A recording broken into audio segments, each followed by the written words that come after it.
Yung nagprito naman ako ng tuna. Tapos tawagan natin ng gulay. Ito na ating pritong tuna.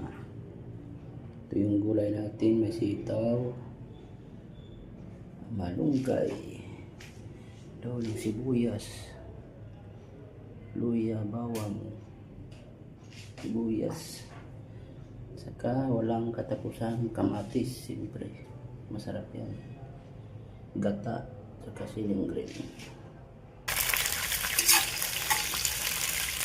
Isak mo na yung sitaw para maganda yung kulay,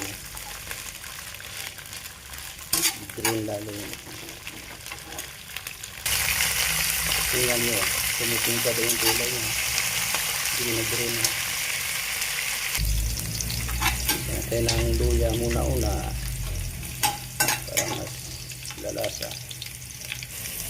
Ganyan, kamatis,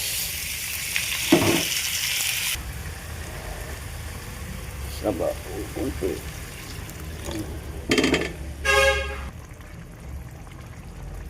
Pakuluin muna natin ang pakuluin.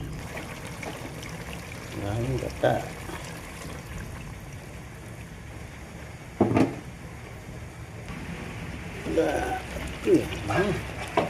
Bango. Yung malunggay.